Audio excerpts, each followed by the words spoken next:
Hello, warm welcome to our attendees and panelists. My name is Ingmar Zahorski. I'm the VP of Customer Success at ChartMogul, and I will be your moderator today.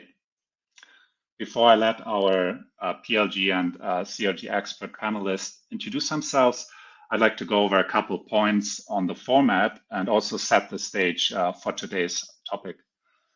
This webinar will be recorded, and there's no need to take notes. We'll summarize the insights later through various content pieces. We prepared a few questions that will lead the discussion, but we'll also look out for the audience's questions coming in, and we'll answer them also. As you can see, we're missing one panel, unfortunately, in this presentation here, where Romney is not able to make it due to a personal family emergency, but not to worry. We still got a lot of experience on this panel, and we're excited to dig into this topic. In its 2024 State of Customer Growth Report, Catalyst argued that in the current market conditions, the most reliable place to look for more revenue is with your existing customers.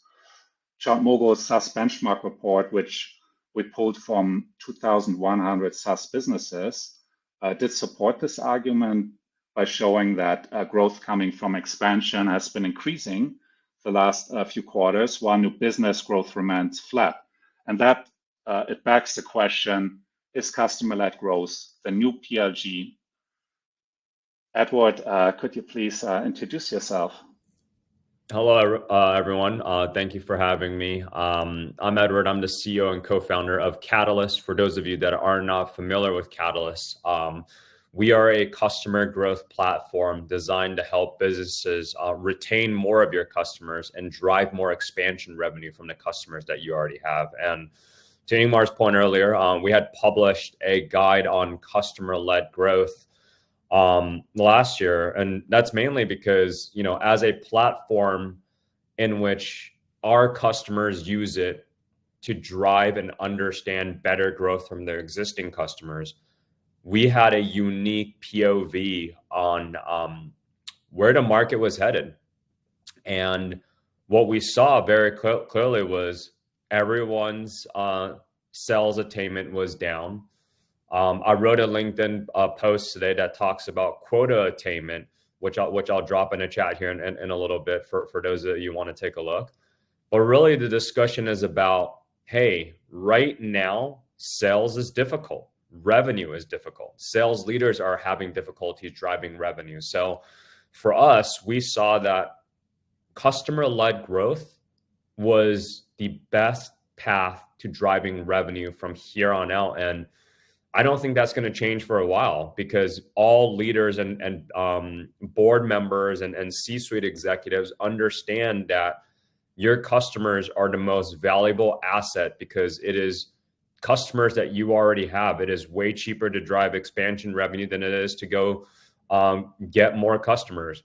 It is so expensive to market to new customers versus creating an automated advocacy program that identifies, that proactively communicates, that targets existing customers that are good fits, and then turning those customers into champions. So, I'm very fortunate to be in the market to be talking about this, because that's exactly what our business does. And I'm excited to share some of my learnings in the panel today. Thank you, Edward. And I must say this growth report was really excellent in delivering a lot of practical advice. So if you missed your growth target, you're not alone, and there are strategies now in this report that you can deploy at your company. So I highly encourage you to check it out. Now over to Rishan. Can you please introduce yourself? Thanks, Ingmar. Hey everyone, my name is Rishan. I'm the co-founder and CEO at Toplyne. At Toplyne, we're building a data scientist for marketing teams. Using our product, you can predict anything on your existing users, which free ones will pay you, which paying ones will pay more, which paying ones might stop paying you. And then you can engage with them across channels. So you can identify those that are ready for self-serve conversions and remarket them on Facebook and Google. You can identify those which are ready for sales conversations and prioritize them for your sales teams. And you can even find those that are ready for cross-sells and upsells and hand them off to your sales and your account management teams. Toplyne today powers go-to-market motions for leading businesses like Cloudflare, ClickUp, Notion, and Zapier. I think just to echo what Edward and Ingmar have both said, the difference between the good software companies and the best software companies is really NRR and how much additional revenue they can get from their existing customer base. And that is only amplified by what we've seen in the market today. Getting new business is expensive, it's hard, it's unpredictable. All of three of which can be solved by just focusing more on existing customers and trying to drive revenue from those channels. But very excited to be here, and thank you for having us. Thank you, Vishen. I'd like to next chat a bit about what growth model our panelists use, and leading with like what we use at ChartMogul. We consider ourselves to be in a hybrid growth model where we primarily have a PLG motion that has been from the beginning of the company, where we're feeding the top of the funnel with the strategy, but we also have partially a CLG strategy where we do have a sales team in place that is closing a segment of our customers, closing those deals, working with those customers. We do have also account management in place to nurture retention, and we do have an onboarding team in place as well to also nurture retention and expansion. Edward, how does this look like at Catalyst? What does your growth model look like? Well, to no surprise to anyone, we're definitely customer-led growth for obvious reasons and what I talked about earlier. But I think the key part of what we talk about is how do we emphasize protecting and growing revenue? Like that's a phrase that we use internally at our company, and that's a phrase that I'm hoping everyone on the panel shares across our leadership team. It is very easy to focus on, hey, how do we protect and grow revenue? And that's a huge shift on focusing on new business acquisition. And I think one of the data points that I shared in the LinkedIn post that I talked about earlier is right now it is so hard to acquire new customers as opposed to keeping the existing one that you have. And when you go into a new sales cycle, there's at least 10 new stakeholders from every single department that you got to be able to convince to buy your tool. Those 10 stakeholders from an existing customer are ones that you've already identified, you've already built relationships with. So I think there's this mental model shift of combining customer centricity and revenue centricity into a singular motion. And that's exactly what we do here at Catalyst is how do we drive customer-led growth? And on that part, that means sales and customer success must collaborate extremely closely. Starting from the fact of, hey, how does sales sell to companies and customers that are actually going to be successful? A huge part of why companies have customers that churn is there's a misalignment on what does a good, successful ICP look like. And sales goes and sells whatever contracts available at whatever price that they're looking for to close a deal to a market segment that doesn't make sense to the CS organization or the company. Then you see a lot of friction. That is the number one area where sales and CS are disconnected in today's world that is not driven by customer-led growth. So point number one, that's where a unification needs to happen. Secondly, I think a lot of people talk about CSQLs, but before even getting to CSQLs, what is a motion that keeps customer success? What is a compensation plan that keeps customer success as part of that sales motion? It's not just, hey, I've identified something, it's logged in a tool like Catalyst, it pushes into Salesforce, and now rep, good luck, go and close it. How do you be a collaborative effort between sales and CS to go attack that account together? To instead of doing handoff notes, partnership on what has happened in that account, what is the goals and outcomes, what are the successful outcomes that the CS team has already procured for the customer, and what's missing? Those are the areas in which sales and CS can partner. So I think there's a couple of, I think those two key points is a great start to what drives customer-led growth. And I think that's exactly where what we deploy internally at Catalyst, and I'm sure it resonates for a lot of the people in the audience, or if not, it absolutely is something that folks have to start striving towards too, because unless you're working at OpenAI, I think most new businesses are slowing down somewhat across the board, if not significantly.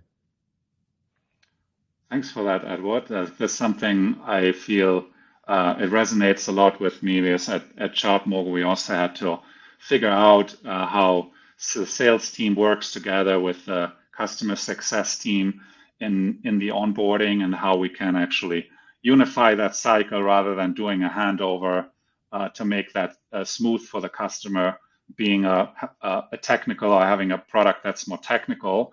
This is like really key to reducing the friction. Risham, at Toplyne, how does the growth model look like there? Yep. So at Toplyne today, we're an outbound-driven sales-led organization. But I do think that the model, or the growth model any organization picks, is really a consequence of two things. Number one, it's the maturity of the company itself. And number two, it's the maturity of the market that they're selling into. So for us, for instance, we're selling into a market that isn't the most mature right now. Most of our customers happen to be product-led businesses. There isn't a very clear stakeholder or owner who decides which lead should go to marketing, which lead should be kept alone for a self-serve conversion, how should customer success interplay with cross-sell and upsell. It's just not super clear in these businesses. So that market itself is not mature, and that requires a human being to have a conversation with another human being to kind of figure out who's the right person to kind of adopt a tool.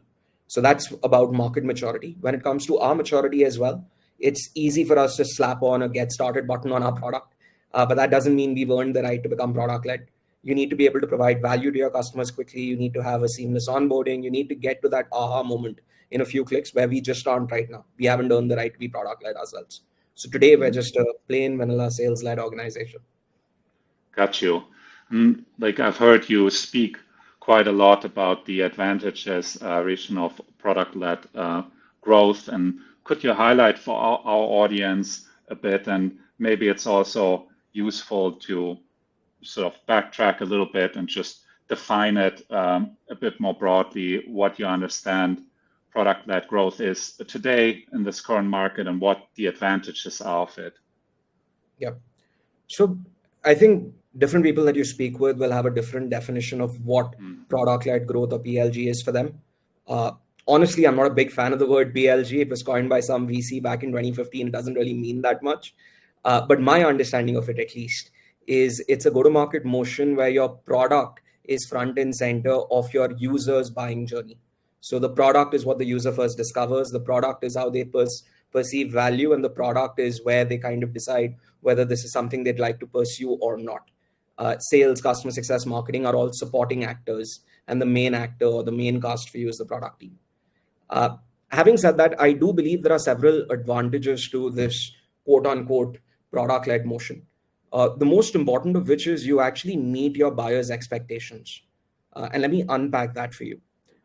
Like I said, I think the maturity of a market is a very big determinant of the go-to-market motion or the growth model that you use.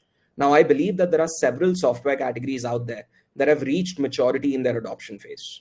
So if you think about something like product analytics, or you think about something like CRM, or you think about something like billing intelligence, even for that matter, these are applications that more often than not, your users are not using for the first time. So they know how to buy you, they know how to use you, they know how to evaluate you.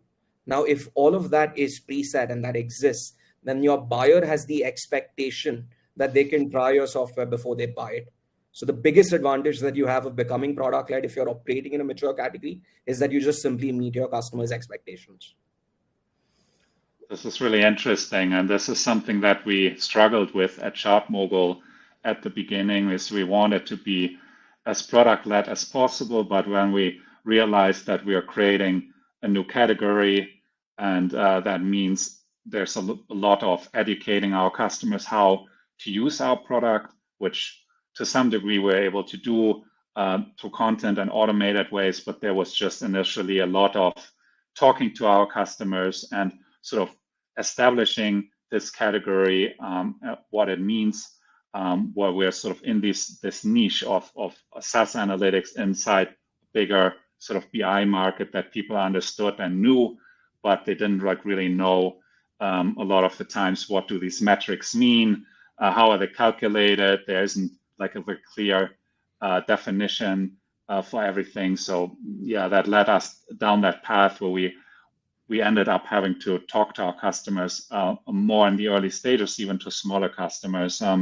Edward, could you speak to customer-led growth, like the definition and contrasting it to what Rishan said a bit, like how do you view the definition of it in the current market and the advantages in addition to what you talked about already in our last exchange? Yeah, I think I shared a couple of data points on what customer-led growth means. Where I think it really connects with PLG actually is a lot of people think product-led growth is, hey, I'm just going to create this product. It's going to sell a ton. It's going to automatically sign up users, and you know the hockey stick curve is going to go skyrocketing through the roof, and everything is going to be this seamless flywheel. And when I say we deploy customer-led growth, that doesn't mean that there's not an emphasis on product. There's actually a lot of similarities. And even when you talk about product-led growth, a lot of that feedback loop is also done and collected and gathered through the go-to-market team. Like how you combine product adoption feedback is the strength of any growth-led strategy, because you have to get your customers to have outcomes. And those outcomes require sales, CS, marketing, and product for everybody to be looking at the same sets of data. And I think the only difference is in a product-led growth, you require less salespeople, if not any salespeople, because there's just a easier and less barrier to entry when it comes to being able to sign up to your product. But that doesn't change the fact that you're going to have marketing that is collecting that data. You may have a post-sales team. You may have surveys that are proactively sent out that are managed by a digital scale customer success manager that's sending out on his behalf, gathering this data, pumping it back to product. So I think in an organization to be able to drive customer-led growth, the foundation is everybody from your ICs to your middle management to your executive team having a singular data system and a data source that they can look into. Everyone shares the same terminology on what does a healthy customer and an unhealthy customer look like. Everyone understands what is the customer journey that a customer must go through and what are the expected successful outcomes and criterias in each of those journey stages that must occur for that customer to renew, regardless of whether it's a CLG or PLG.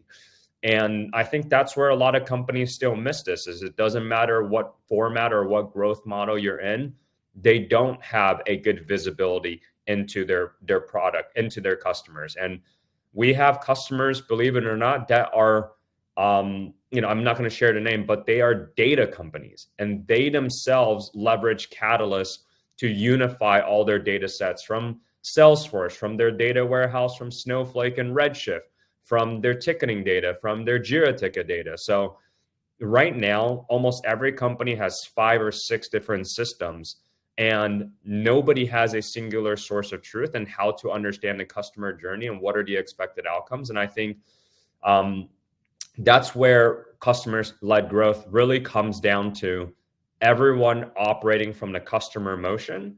And in order to accomplish that, you must have a singular view of data.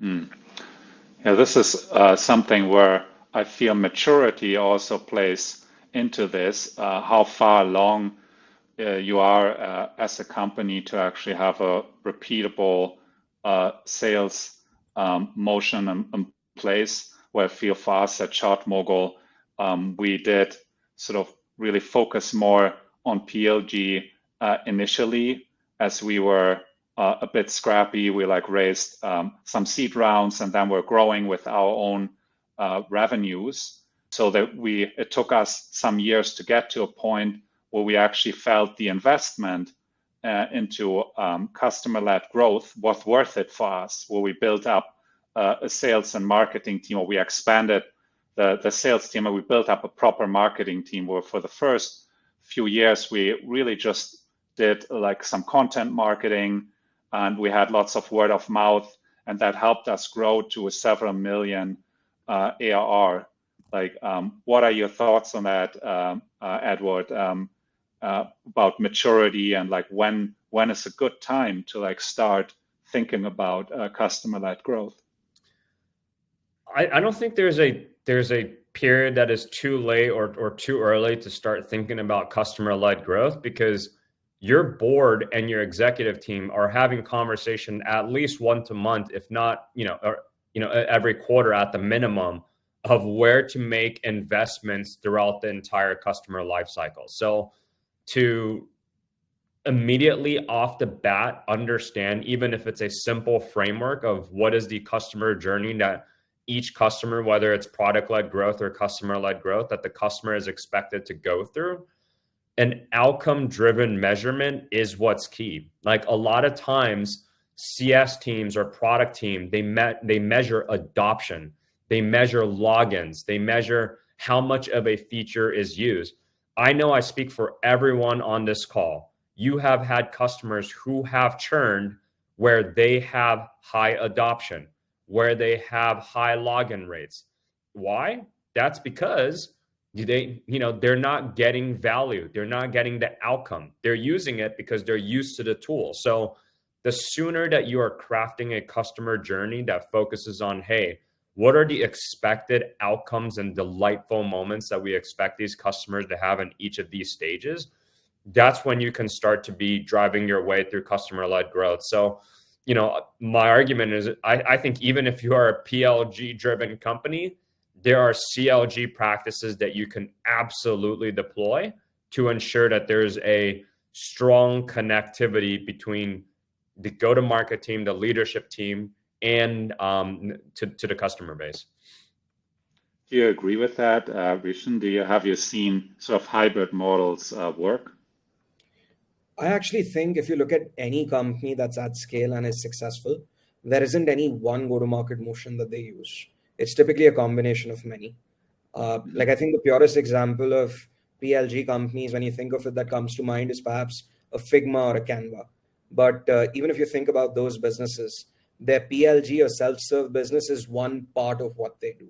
They also have a sales-led motion. They also have a marketing-led motion. They also have a very strong expansion or customer-led motion. So I think any business that has to hit scale, has to endure, and has to become successful will have to adopt multiple motions. The question is what sequence you do them in. And I think the sequence depends on your maturity and your market's maturity, right? But I can't actually think of any business which on pure play PLG has become a massive legendary business. At the end of the day, customer-led growth has to kick in. That's when you scale. And then in terms of investment, like, we are now in a market where like capital is really hard to get. It's hard to raise money. It's hard to borrow money. And traditionally, I would say that customer-led growth is seen as a bit more expensive. So one has to also, if one is a leader, if I'm like a head of CS, so I'm like a functional leader in a company, I have to sometimes justify, and ideally with data, like why this is a good return of investment.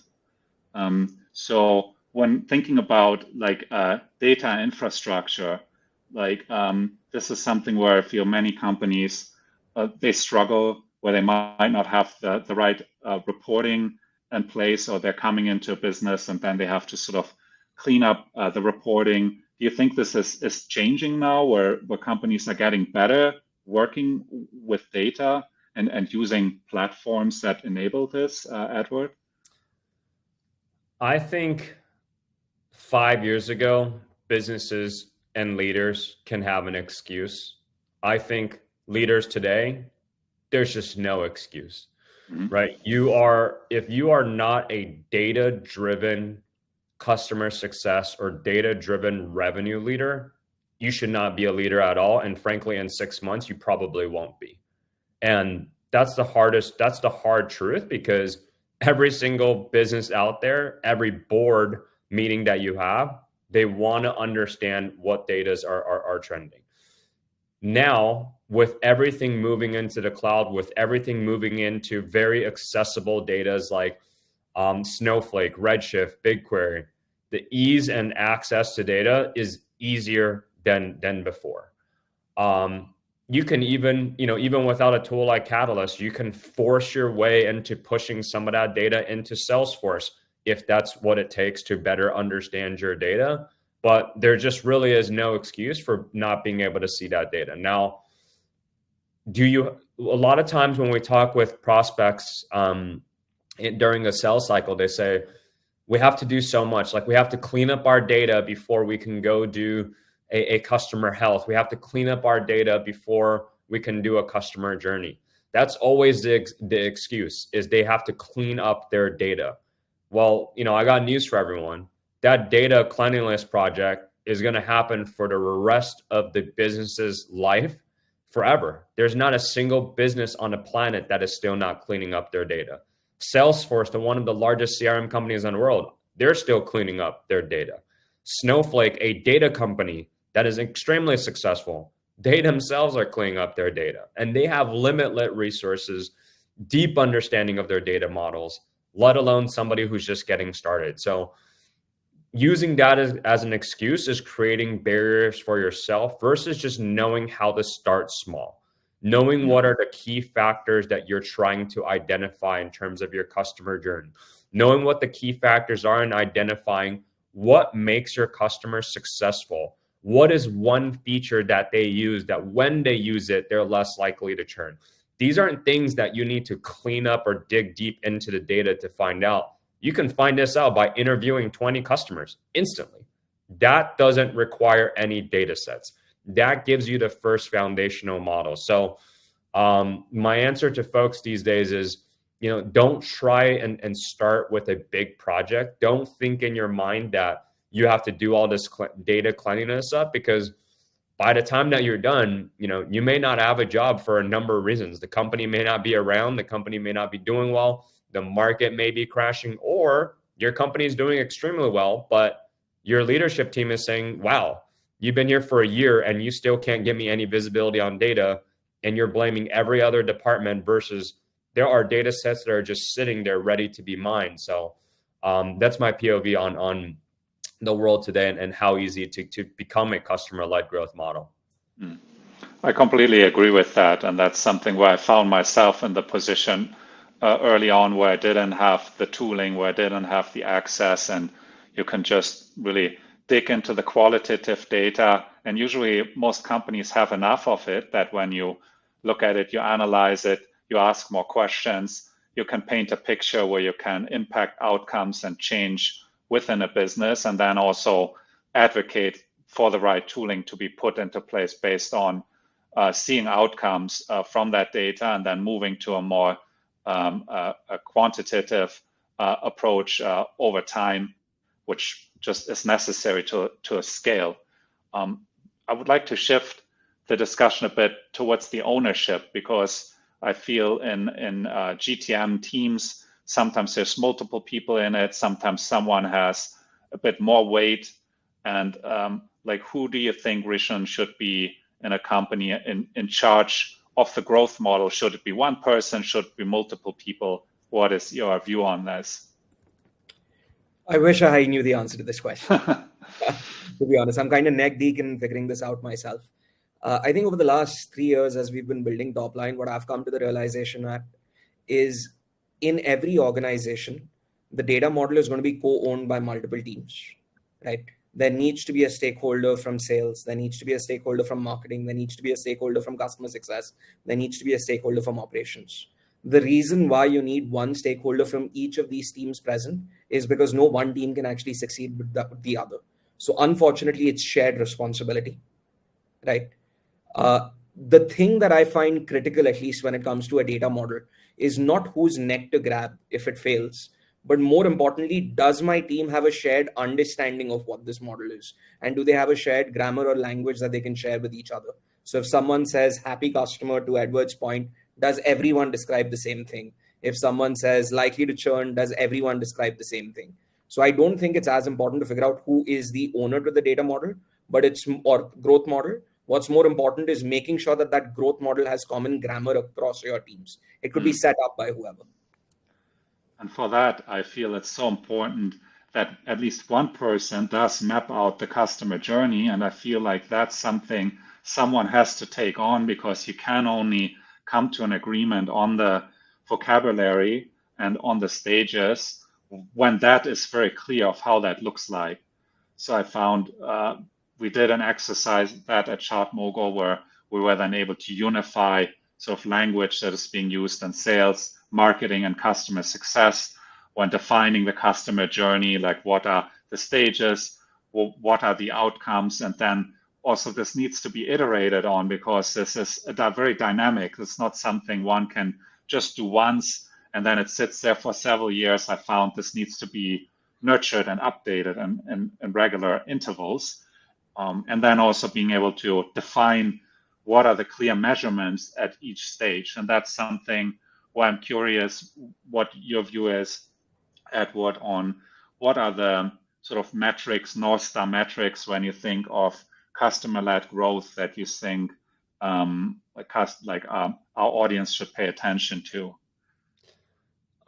I think going to metrics is foundational. But I think those things everyone here can Google, like NRR, gross retention, CSQL, like those.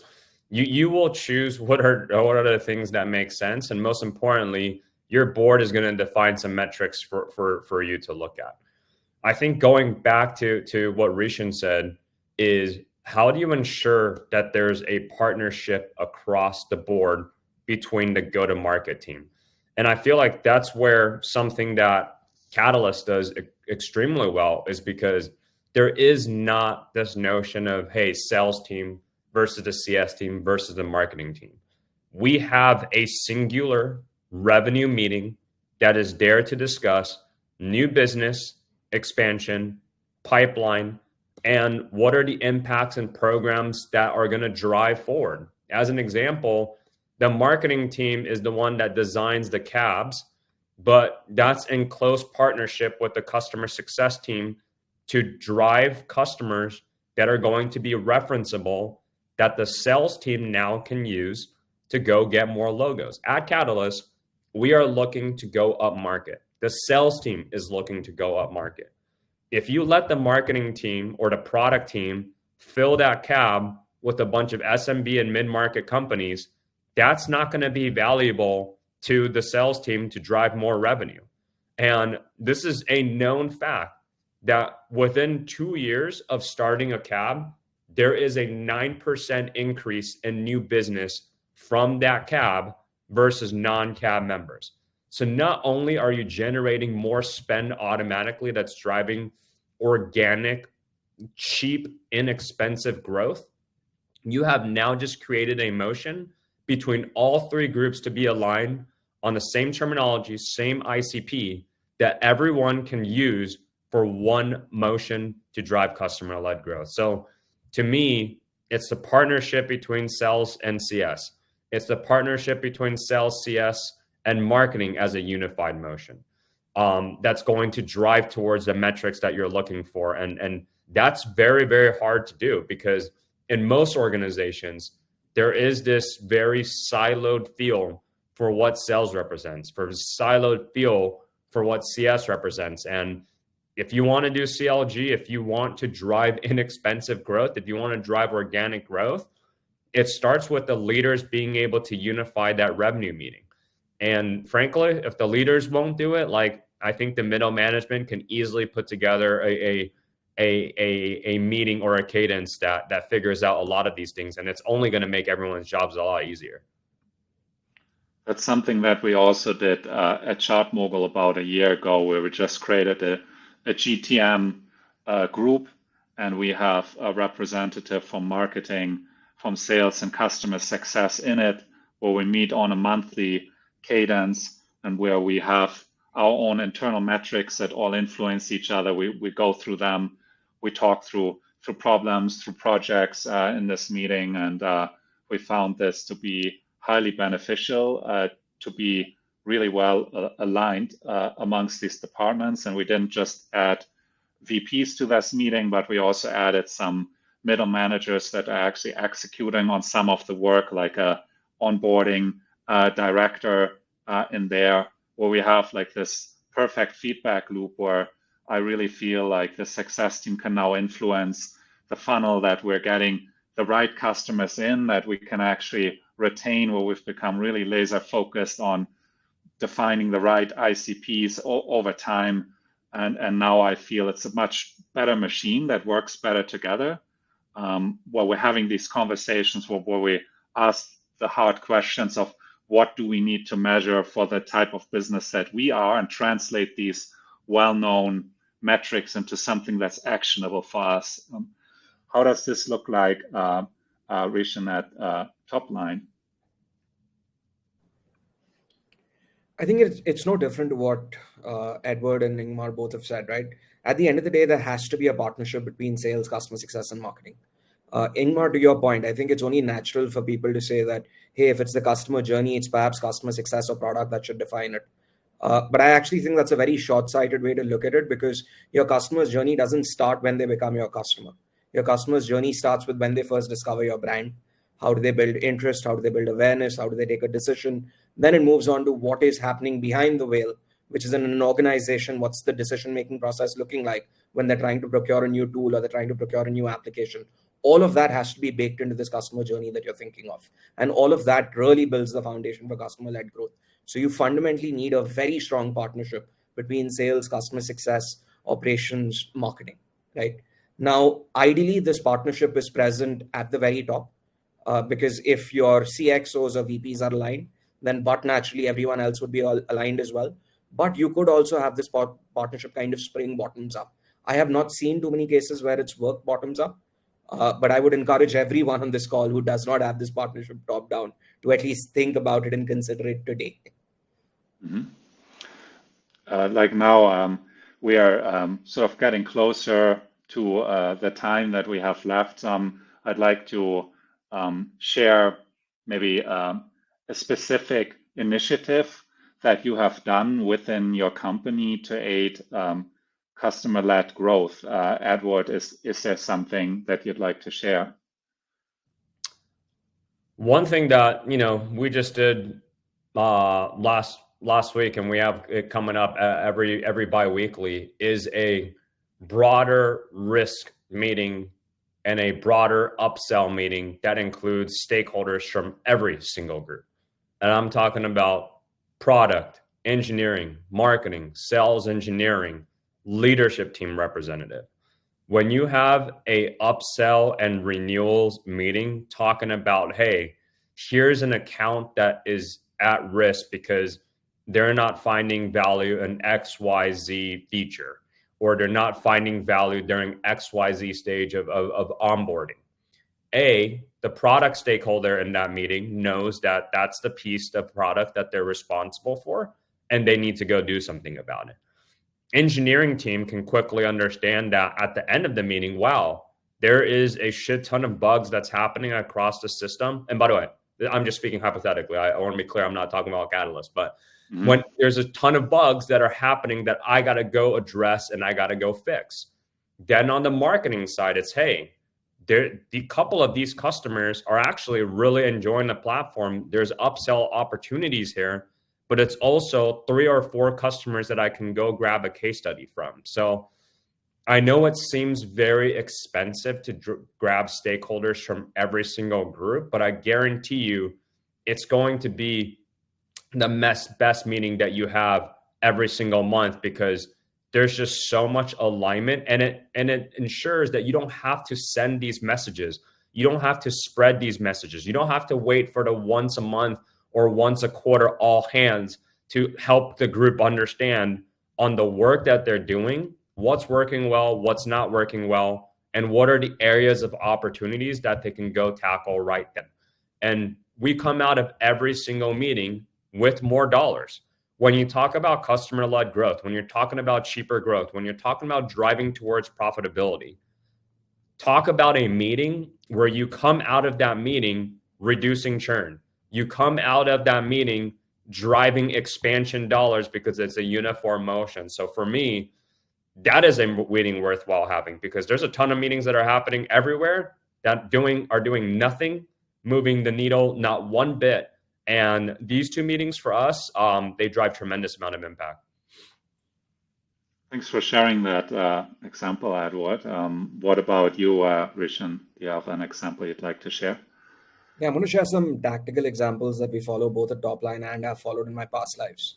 The first one is I literally maintain a dictionary of terms just so that everyone in the company is on the same page. What is an MQL? What is an SQL? When is a customer in onboarding? When are they activated? When are they happy? When are they unhappy? So just having very clear definitions and literally maintaining a dictionary so that everyone in your company is on the same page, I think is critical.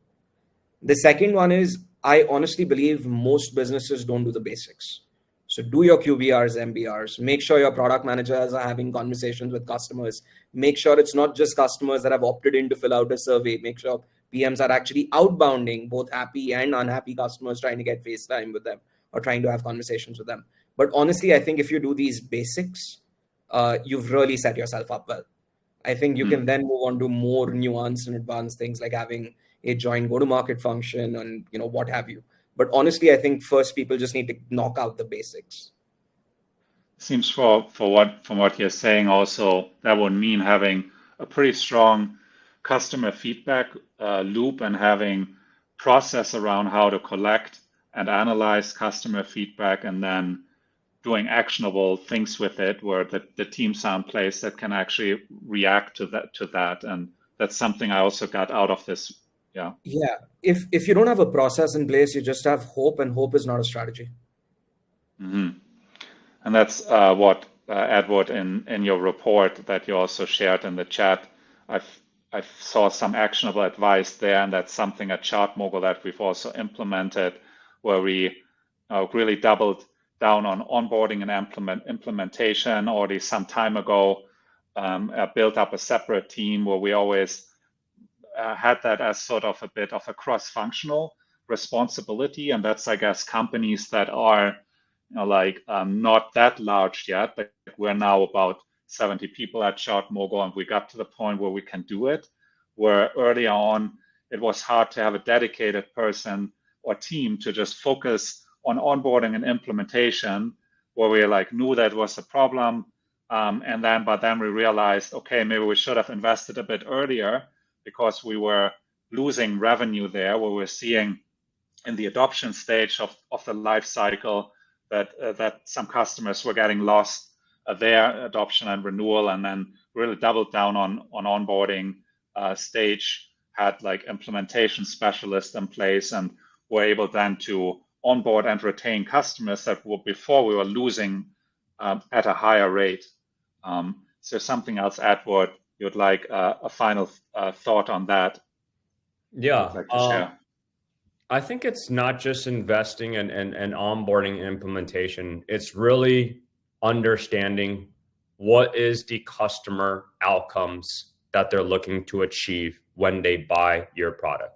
This is where Catalyst really helps, which is how do you ensure that that is captured? How do you ensure that is translated to all stakeholders? And more importantly, how do you ensure that that is systematically and automatically measured, which is, are your customers achieving the business outcomes that they expect when they buy your tool? And I think if you are understanding that from day one of your business, day one of implementation, day one of onboarding, then everybody is on the same page to how does that translate into renewal, because your customers are not buying your tool for the sake of using it. They're buying a tool to solve a business outcome that they must achieve. And that's my parting words for the group here as we approach time. Thank you so much to the guest and the also panelists for this insightful discussion, and I hope it will help our audience inform their growth strategy while they continue to navigate these choppy waters of this challenging market. I wish you all a great rest of your week, and thank you very much for joining. Thank you, guys. Have a good one. Bye. Thanks for having us.